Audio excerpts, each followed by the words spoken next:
लिखा हुआ है अलंकार, हमने संधि विच्छेद पढ़ा है। अब इसका संधि विच्छेद क्या बनेगा, कौन सी संधि में आएगा ये, व्यंजन संधि, अलम प्लस कार। तो हम पहला पॉइंट यही लिखेंगे कि जो आपका अलंकार है वो दो शब्दों से मिलकर बना है। कौन कौन से, अलम प्लस कार, ठीक है। अलंकार जो होता है उसका शाब्दिक अर्थ अगर देखा जाए तो होता है आपका सजावट या आभूषण। मतलब कि अभी मैंने बताया ना कि अब हम लोग काव्य की ओर बढ़ रहे हैं, तो ये है इसमें अलंकार जो है आपका, अलंकार जैसे एक स्त्री की शोभा बढ़ाने के लिए क्या पहनती है, वो आभूषण पहनती है। इसी तरह जब हम काव्य की शोभा बढ़ाते हैं, काव्य की शोभा का मतलब है आप समझिए जैसे कविताएं होती हैं, दोहा होते हैं, चौपाई होती है, या कवि कोई बात कह रहा है, तो उस काव्य की शोभा को बढ़ाने के लिए हम जिन शब्दों का उपयोग कर देते हैं तो वो हमारे क्या कहलाते हैं, अलंकार कहलाते हैं। जैसे अब किसी बात को हमें कहना है, हमने ऐसे सीधे सीधे बोल दिया, अगर उसमें बढ़ा चढ़ा के नमक तेल लगा के सब कुछ अच्छा बना के बताना तो उसको और शब्द जोड़ने पड़ेंगे कि नहीं। तो मतलब यही काव्य की शोभा बढ़ाने के लिए जिन शब्दों का प्रयोग किया जाता है उन्हें क्या कहते हैं, अलंकार कहते हैं। ठीक, इस अनुसार अलंकार के भेद भी हैं, उसमें आपसे पूछेगा भी इसमें कौन सा अलंकार है, इसमें कौन सा अलंकार है, अगर ऐसा आता है तो ये अलंकार है, तो ये हम लोग परिभाषा में अलग अलग पढ़ेंगे। ठीक, तो अभी तो हम ये जान लें अलंकार का शाब्दिक अर्थ क्या होता है, काव्य की शोभा बढ़ाने वाले शब्दों को हम क्या कहते हैं, अलंकार कहते हैं। लिखो,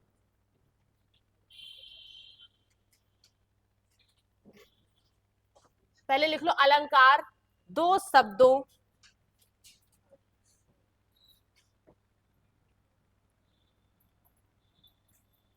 अलंकार दो शब्दों अलम प्लस कार, ये लिखा हुआ है ना, अलम प्लस कार से मिलकर बना है, से मिलकर बना है, जिसमें अलम का शाब्दिक अर्थ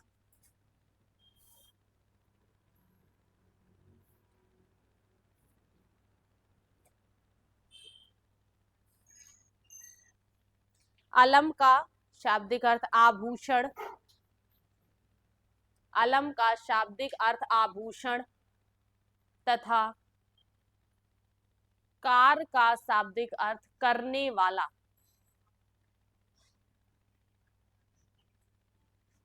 करने वाला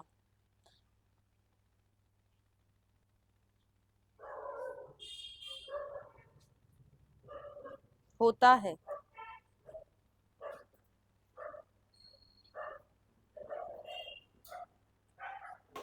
अलंकार शब्द की उत्पत्ति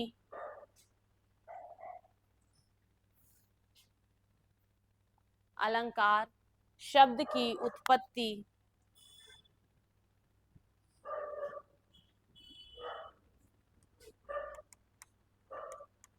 अलम प्लस क्री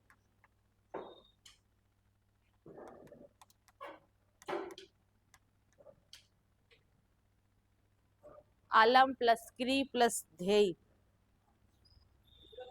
हाँ, अलंकार शब्द की उत्पत्ति अलम प्लस क्री प्लस ध्येय प्रत्यय से हुई है।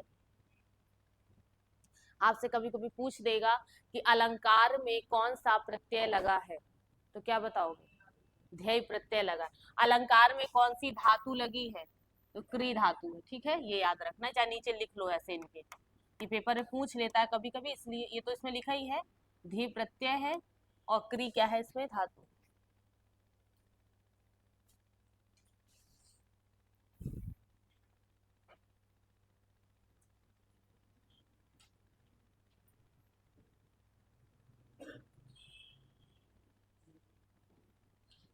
लिखो आगे, काव्य की शोभा, नेक्स्ट पॉइंट में काव्य की शोभा बढ़ाने वाले, काव्य की शोभा बढ़ाने वाले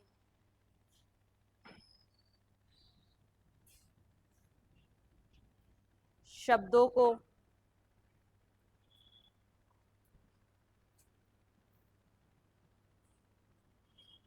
अलंकार कहते हैं।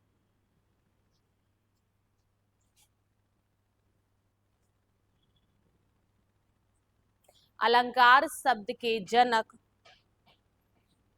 अलंकार शब्द के जनक आचार्य भामह, अलंकार शब्द के जनक आचार्य भामह हैं।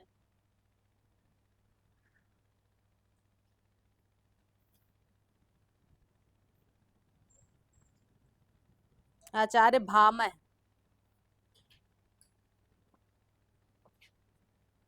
नेक्स्ट पॉइंट लिखो, अलंकारों को सर्वप्रथम, अलंकारों को सर्वप्रथम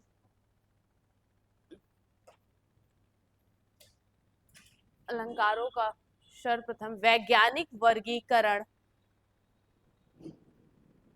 अलंकारों को सर्वप्रथम वैज्ञानिक वर्गीकरण आचार्य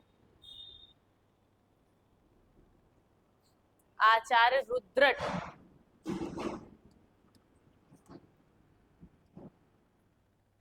आचार्य रुद्रट, हाँ रुद्रट ने किया था।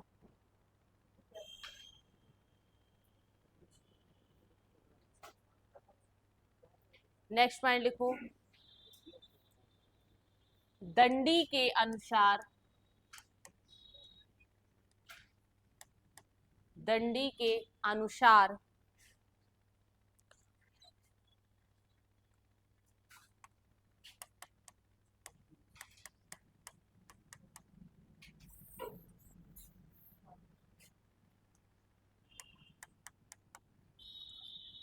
दंडी के अनुसार फिर डैश करके लिखो, काव्य शोभाकरान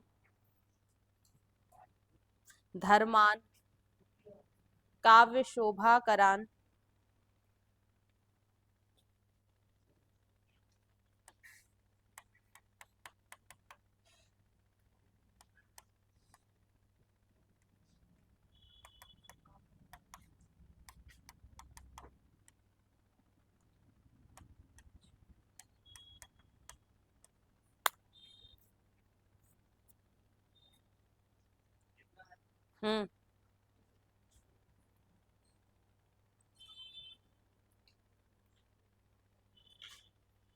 इन्होंने ये लाइन बोली थी, कभी कभी ये लाइन संस्कृत वाली पूछ लेता है, ठीक है, तो ये याद रखना है कि ये किसने कहा था, दंडी जी ने कहा था। उसके बाद इसी के आगे अर्थात, इसका अर्थ लिख लो, उसी के नीचे लिखो अर्थात, इसको इन्वर्टेड कॉमा में बंद कर लेना इस लाइन को, उसका लिखना अर्थात काव्य की शोभा बढ़ाने वाले, अर्थात काव्य की शोभा बढ़ाने वाले गुण धर्म,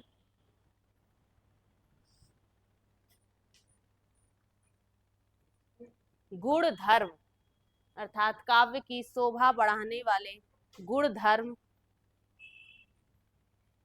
गुण धर्म को अलंकार कहते हैं।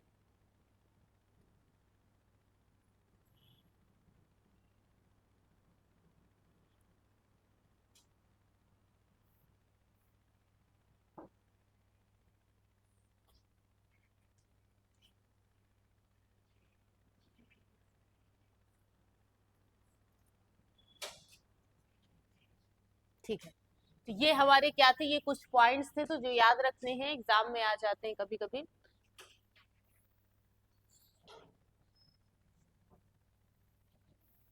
अब देखो, अभी हमने क्या पढ़ा, पहली चीज तो अलंकार जो है, अलंकार का संधि विच्छेद करेंगे तो क्या बनेगा, अलम प्लस कार, दो शब्द से मिलकर बना है, जिसमें अलम का शाब्दिक अर्थ क्या है, आभूषण, और कार का मतलब है करने वाला, ठीक, ये दो शब्दों का अर्थ हो गया। इसके बाद पूछा जाए कि अलंकार जो है, अर्थात जो है वो क्या है, मतलब है किस उत्पत्ति इसकी कैसे हुई है, तो इसमें कौन कौन से, अलम प्लस क्री प्लस ध्यय प्रत्यय, ध्यय इसमें क्या है प्रत्यय है, क्री क्या है इसमें धातु है। इसके बाद अलंकार जो है वो क्या होता है, काव्य की शोभा बढ़ाने के लिए जिन शब्दों का प्रयोग करते हैं वो क्या कहलाते हैं, सर्वप्रथम इसका वैज्ञानिक वर्गीकरण अलंकार का किसने किया था, आचार्य रुद्रट ने किया था। और भामह कौन है, अलंकार के जनक कौन है, भामह है, ठीक है, आचार्य भामह। इसके बाद दंडी जी ने इसके बारे में क्या कहा है, तो जो संस्कृत से लिखा हुआ है काव्य शोभानकरान, ठीक है, अलंकारम प्रच्छेति, ये जो है आपका, तो इसका अर्थ क्या है, इन्होंने ये कहा है कि काव्य में क्या है, काव्य की गुण धर्म, काव्य की जो शोभा बढ़ाते हैं, किस अनुसार, गुण धर्म के अनुसार जो भी शब्द आपकी काव्य की शोभा बढ़ाएंगे वो सब क्या कहलाएंगे, अलंकार कहलाएंगे, ठीक है। तो ये तो हो गया अलंकार के बारे में एक मेन मेन है। अब अलंकार के 3 भेद किए गए हैं अलग अलग, ठीक है, जिसमें से एक है आपका शब्दालंकार, दूसरा है अर्थालंकार, और तीसरा क्या है आपका उभयालंकार, ठीक है।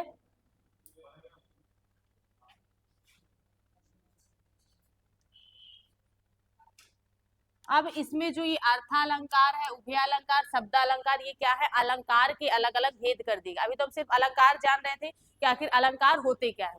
अब इस शब्दालंकार में है जिसमें आपका, जैसे इसको अलग करें तो इसमें क्या बनेगा, शब्द प्लस अलंकार, यही होगा ना इसका संदेश, शब्द प्लस अलंकार, यानी जो शब्दों के द्वारा अलंकृत हो, जिस सब वाक्य में शब्दों के द्वारा उसकी शोभा बढ़े, वो कौन सा अलंकार कहलाएगा, शब्दालंकार। और जहां पर आपके अर्थ के अनुसार शोभा बढ़े तो वहां पर कौन से अलंकार होंगे, अर्थालंकार। और जहां पर शब्द और अर्थ दोनों मिलकर बढ़े वो कौन सा कहलाएगा, उभयालंकार। तो हमें ये दोनों पढ़ने हैं, इसको नहीं पढ़ना, ठीक है।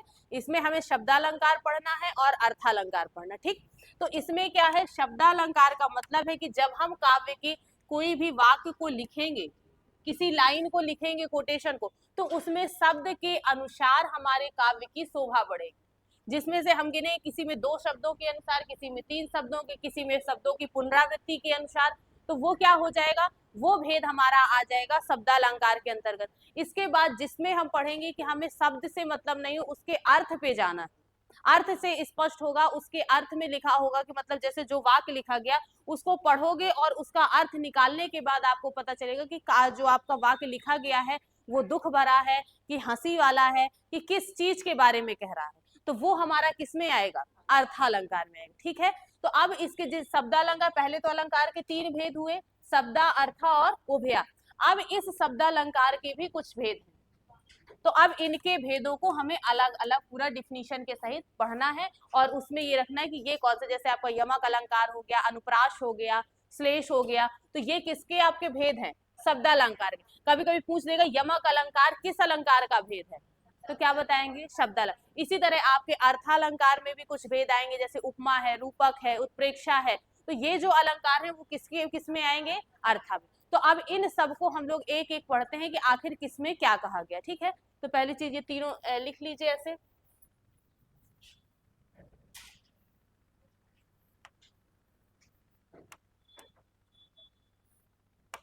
अलंकार के भेद पहले हेडिंग डाल लेना, उसके नीचे लिखना अलंकार के भेद।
वक्रोति, हाँ,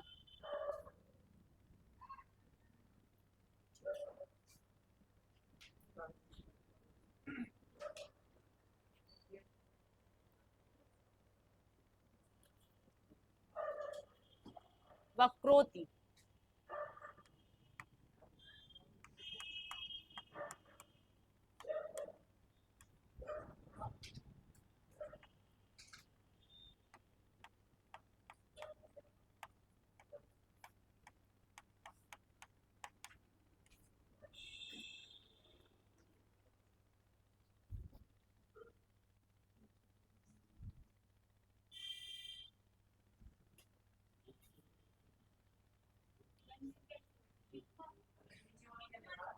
वीप्सा, वीप्सा, वीप्सा पुनरुक्ति पुनरुक्तीय भास। अनुप्रास, यमक, श्लेष, वक्रोति, वीप्सा, वीप्सा पुनरुक्ति पुनरुक्तीय भास।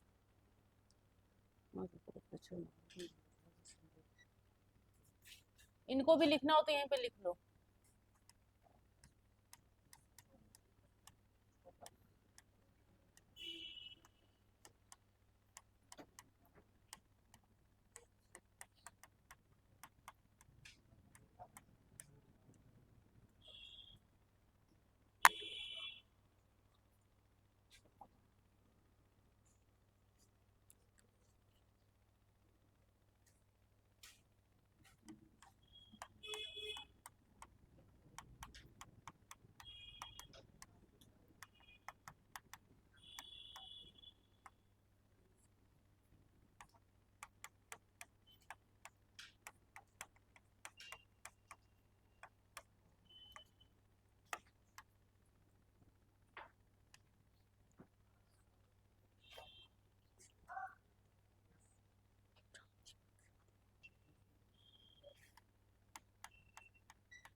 नहीं,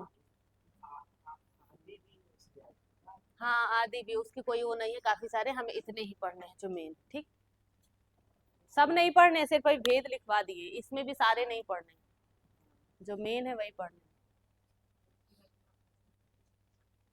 मतलब हाँ आदि लगा, वो और भी है। शब्दालंकार, पढ़ने से पहले डरा मत करो कि इतना पढ़ना, ये करना। जो चीज पढ़ा करो उसको इंटरेस्ट के साथ सीखने की कोशिश करो कि आखिर ये ऐसे क्यों है। जब ऐसा सोच के पढ़ोगे तो एक से एक कठिन चीज बहुत आसानी से आ जाएगी, पता नहीं चलेगा। और पहले से अरे इतने सारे भेद है, कैसे पढ़ेंगे, क्या है, तो जो थोड़ा समझ में भी आ रहा होगा वो भी ना आएगा। ठीक है, लिखो शब्दालंकार।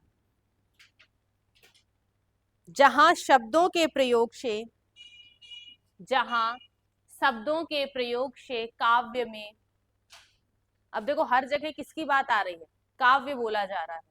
जहां शब्दों के प्रयोग से काव्य में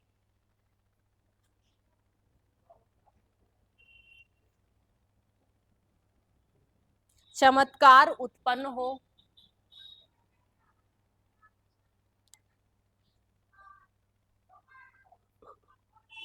चमत्कार उत्पन्न हो, वहां शब्दालंकार होता है।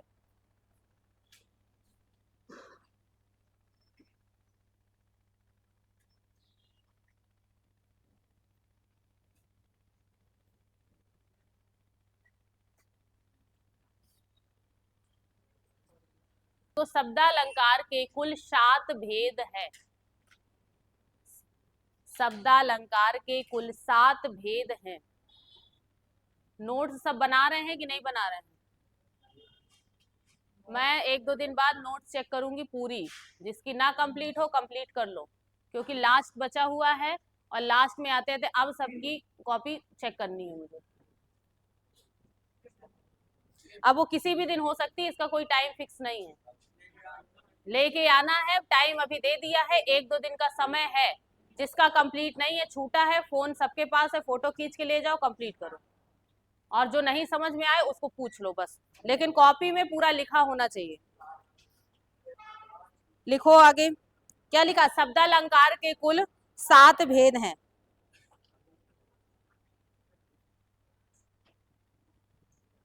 अब नंबर 1 डाल लो, अनुप्रास अलंकार। ये क्या है, शोर नहीं करो। नंबर 1 डालो, अनुप्रास अलंकार। हाँ हेडिंग में से लिखो नंबर 1 में।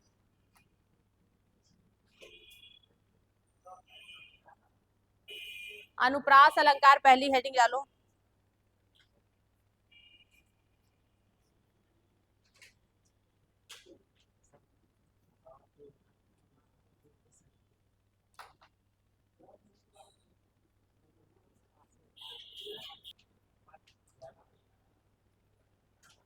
अब अच्छा शांत रहो, थोड़ा सा बात नहीं किया करो, तुरंत से कचहरी चालू हो जाती है। ऐसे में क्या होता है, अपना भी डिस्टर्ब करते हो, बगल वाले का भी करते हो। क्या लिखा हुआ है? अनुप्रास अलंकार। अभी हम लोग क्या पढ़, ये किसका भेद है आपके? शब्दालंकार का। शब्दालंकार में हमने क्या पढ़ा है, जहां पर क्या होगी, शब्दों के अनुसार, शब्दों के द्वारा आपके काव्य में चमत्कार उत्पन्न हो, काव्य की शोभा बढ़े, तो वो क्या कहलाएंगे? शब्दालंकार। अब ये शब्दालंकार के भेद में पहला है आपका कौन सा? अनुप्रास अलंकार। अनुप्रास का मतलब है आपका, अगर हम शाब्दिक अर्थ देखें तो अनु का मतलब होता है बार बार, ठीक है, और प्रास का अर्थ होता है वर्ण या अक्षर। इसके शब्द से ही स्पष्ट हो रहा है कि जहां पर वर्ण या अक्षर की बार बार पुनरावृत्ति होगी, वहां पर कौन सा अलंकार होगा? अनुप्रास अलंकार, ठीक है। तो अनु मतलब क्या? बार बार, और प्रास का मतलब वर्ण या अक्षर। तो जहां पर जिस वर्ण की या अक्षर की बार बार पुनरावृत्ति हो, वहां पर कौन सा अलंकार मानेंगे हम? अनुप्रास अलंकार। जैसे इसके तहत आपका एक उदाहरण लिखते हैं।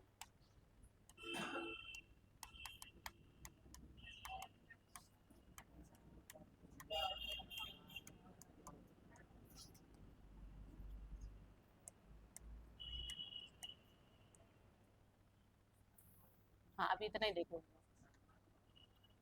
तरनी तनुजा तट तमाल, ये लिखा है। जैसे पूरी लाइन आपने सुनी भी होगी, तरनी तनुजा तट तमाल तरुअर बहु फल छाए। तो इसमें क्या है, हमने अभी अनुप्रास अलंकार की परिभाषा क्या सुनी, कि जहां पर बार बार आवृत्ति हो किसकी? वर्ण की, तो वहां पर क्या होता है? अनुप्रास। तो यहाँ पर किस वर्ण की आवृत्ति हो रही? ता, यहाँ भी ता, यहाँ भी ता, और यहाँ भी ता। मतलब एक जैसे वर्णों की आवृत्ति जहां पर बार बार होगी, वहां पर कौन सा अलंकार होगा आपका? अनुप्रास। जैसे आपने उदाहरण सुना होगा, जैसे आपका रघुपति राघव राजा राम, इसमें किसकी आवृत्ति हो रही है? रा की हो रही है ना, एक वर्ण की बार बार आवृत्ति। और मुदित महीपत मंदिर आए, उसी के आगे की लाइन है, सेवक सहित मुदित महीपत मंदिर आए, सेवक सहित सुमंत बुलाए। इसमें किसकी? दो वर्णों की हो रही है, ऊपर वाले उसमें किसकी? माँ की, और नीचे वाले में सा की। मतलब कि जहां पर एक वर्ण 2 से 3 बार 4 बार से ज्यादा आ रहा है, तो वहां पर कौन सा अलंकार हो जाएगा आपका? अनुप्रास। और उदाहरण देखो,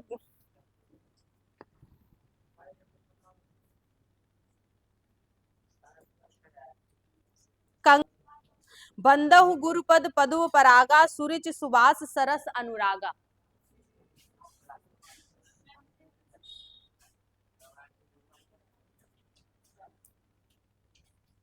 लिखो, पहले परिभाषा लिखो, बता रहे हो।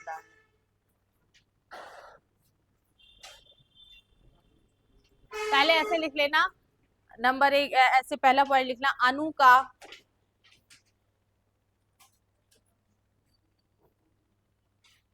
अनु का शाब्दिक अर्थ बार बार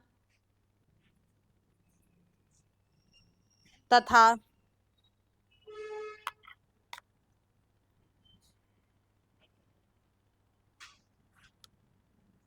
प्रास का शाब्दिक अर्थ बार बार, सॉरी, प्रास का शाब्दिक अर्थ वर्ण या अक्षर।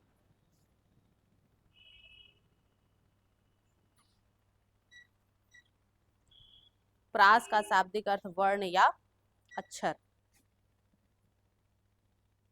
नेक्स्ट पॉइंट लिखो, जहां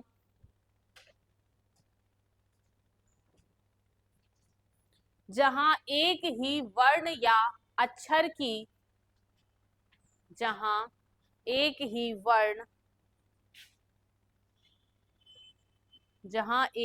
वर्ण या अक्षर की बार बार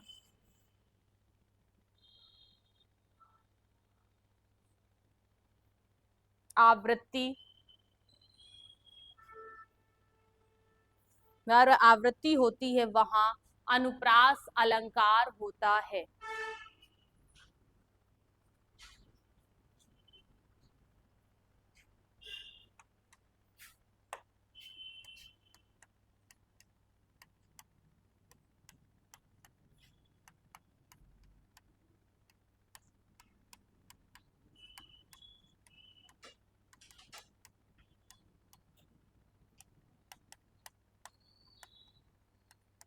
जैसे,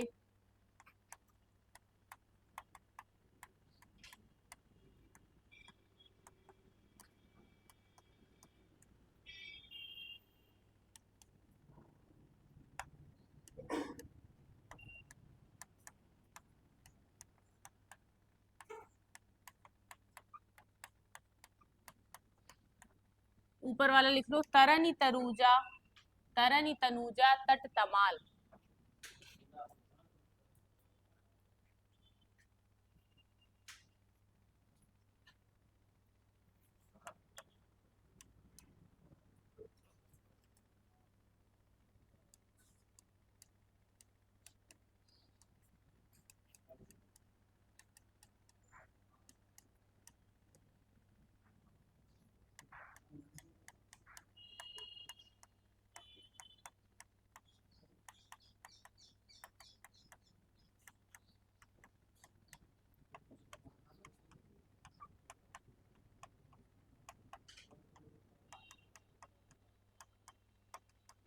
हो गया? क्या लिखा? तरनी तनुजा, तरनी तनुजा तट तमाल। यहाँ पर किस वर्ण की आवृत्ति हो रही है? ता वर्ण की। दूसरा उदाहरण देखो क्या लिखा हुआ है, मुदित महीपत मंदिर आए, सेवक सहित सुमंत बुलाए। अब इसमें किस वर्ण की आवृत्ति हो रही है? पहले बोला मुदित में माँ, इसमें भी माँ, इसमें भी माँ, तो तीन माँ आ गए एक साथ, तो माँ वर्ण की आवृत्ति सेवक सहित सुमंत, तो यहाँ भी 3 बार सा लिखा हुआ है, तो इसमें कितने वर्णों की आवृत्ति है? 2 वर्णों की। कौन कौन से? माँ की और सा की। एक से अधिक बार अगर कोई वर्ण आया है तो उसको क्या बोलेंगे? पुनरावृत्ति ही हो रही है और वो अनुप्रास के अंतर्गत आ जाएगा। ठीक है, जैसे तीसरा लिखा है, रघुपति राघव राजा राम। अब आगे वाली क्या है इसकी लाइन? पतित पावन सीताराम। तो ऐसे पतित पावन में पा कितनी बार आया है? 2 बार आया। तो वो भी अगर पूरी लाइन लिखेंगे तो इसमें लिखेंगे रा की कौमा किसकी हो रही है? पा की हो रही। ठीक है, क्योंकि एक से अधिक बार आया। ठीक, जो वर्ण एक से अधिक बार पुनरावृत्ति हो उसकी, तो वो अनुप्रास के अंतर्गत आएगा। ये तीनों लिख लो ऐसे ही। मैया मोरी मैं नहीं माखन खायो, किस वर्ण की? माँ वर्ण की हो रही, और ये किस अलंकार के अंतर्गत आएगा? अनुप्रास अलंकार। ठीक है,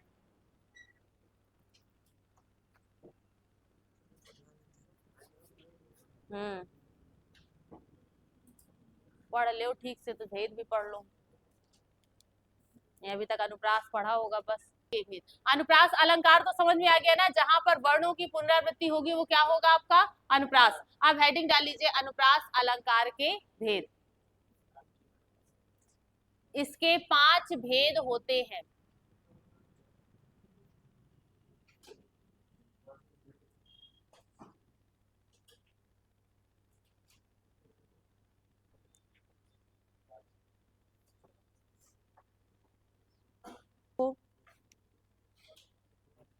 छेकानुप्रास, छेका छा छतरी वाला, छाता वाला, छतरी वाला, छा छाता वाला, छेकानुप्रास क्रम से लिखा रहा है। हाँ,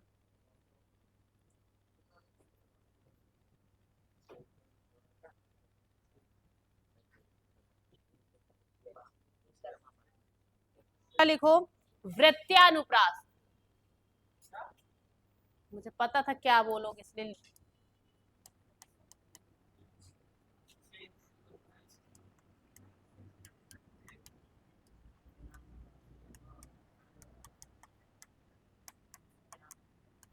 लिखो छेकानुप्रास, वृत्यानुप्रास, लाटानुप्रास,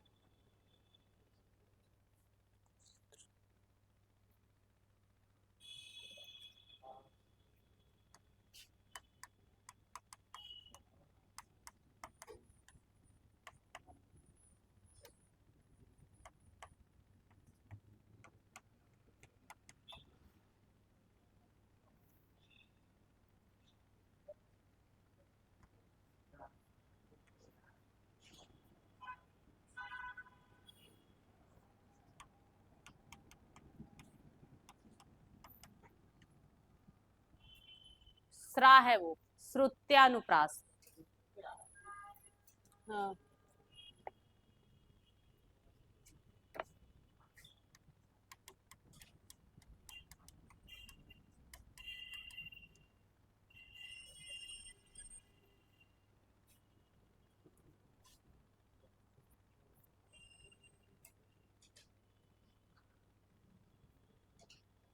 व्यंजनों की, जहां अनेक व्यंजनों की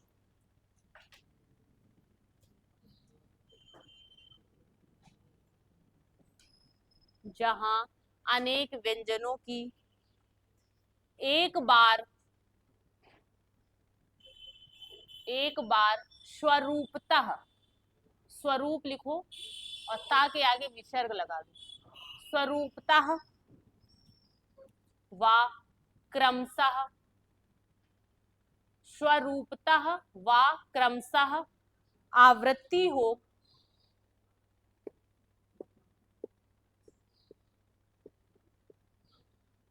वहां छेकानुप्रास अलंकार कहलाता है।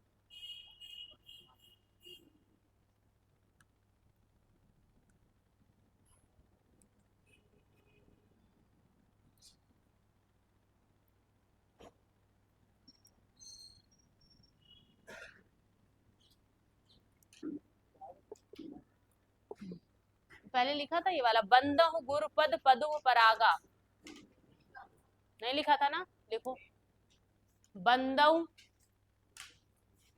ना लिखो,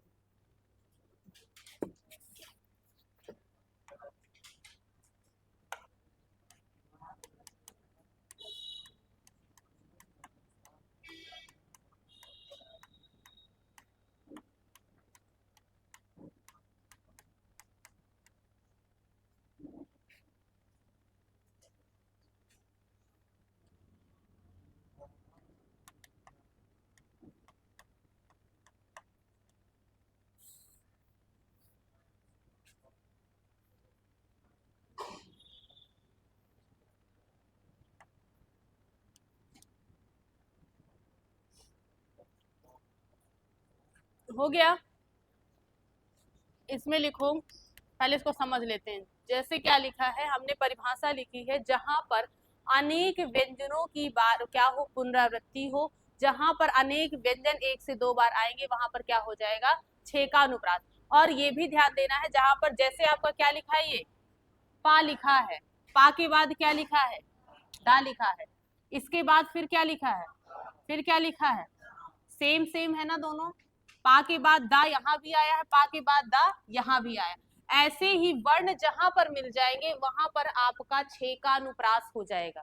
वैसे तो हमने अनुप्रास में पढ़ा है कि वर्णों की पुनरावृत्ति हो रही है, वो एक कॉमन रूप में है, लेकिन जब हम सिर्फ छेकानुप्रास के बारे में पूछेंगे तो उसमें एक वर्ण के बाद जो दूसरा वर्ण दिया है, इसी तरह के एक वर्ण के बाद दूसरा वर्ण सेम उसकी दूसरी लाइन में या दूसरे शब्द में लिखा मिलेगा, तो वहां पर क्या हो जाएगा आपका छेकानुप्रास। यहाँ पर मिल रहा है ना, पा के बाद क्या मिल रहा है, दा मिल रहा है, यहाँ पर पा के बाद क्या मिल रहा है, दा मिल रहा है। तो एक क्या बना है, व्यंजनों की पुनरावृत्ति का क्रम है ये, एक व्यंजन का नहीं है, इन व्यंजनों की पुनरावृत्ति, एक व्यंजन ये है, एक ये है, तो इन दोनों व्यंजनों की पुनरावृत्ति हो रही है।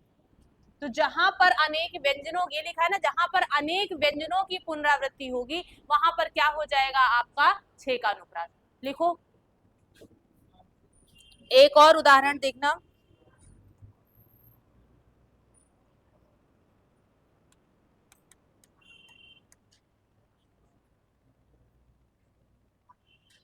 ठीक है, पहले इसको, इसका वो लिख लो अर्थात में, यहां पद में अर्थात लिख लो या स्पष्टीकरण हेडिंग डालो। यहां पद में पा के बाद दा, यहां पद में पा के बाद दा, यहां पद में पा के बाद दा, और पुनः, और पुनः, और पुनः, और पुनः पदुम शब्द में, ये लिखा हुआ है ना,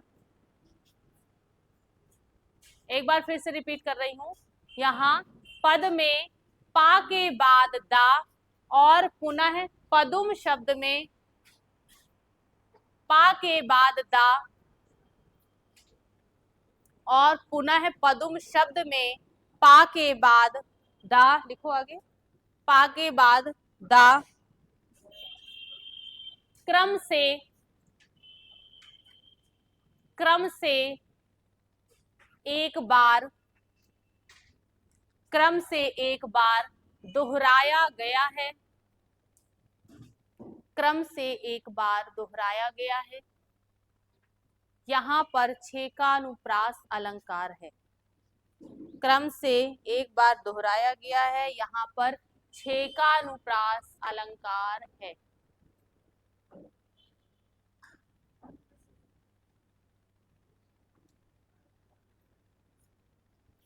छेकानुप्रास अलंकार है।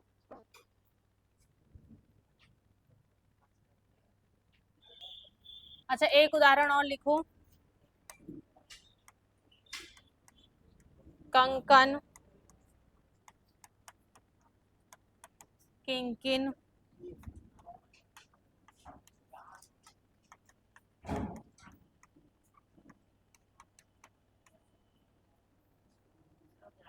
हाँ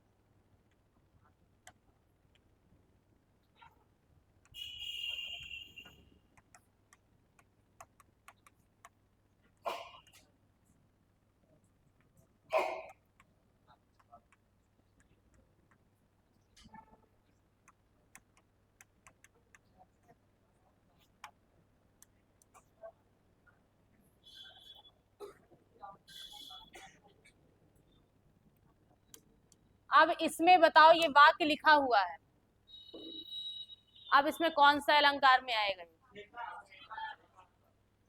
कैसे है छेकानुप्रास? कंकन किंकिन लिखा है ना, तो पहली चीज तो देखा जाए, वैसे तो सिर्फ अनुप्रास पूछेगा तो अनुप्रास में क्या है, वर्ण की आवृत्ति हो रही। अगर ये पूछता है कि अनुप्रास के किस भेद में आएगा ये, तो किस में आएगा ये? छेका। छेका अनुप्रास की परिभाषा क्या है? जहां पर व्यंजनों की क्या हो, पुनरावृत्ति हो, व्यंजनों की, ना कि एक व्यंजन की। तो यहाँ पर व्यंजन का के बाद क्या दिया है? का दिया। यहाँ पर भी का के बाद क्या दिया है? का। एक जैसा रिपीट हो रहा है ना, तो यहाँ पर भी क्या हो जाएगा आपका?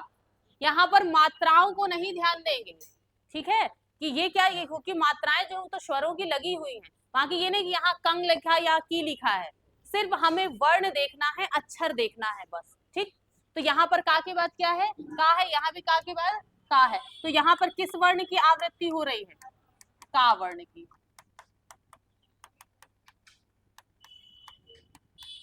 लिख लो ऐसे।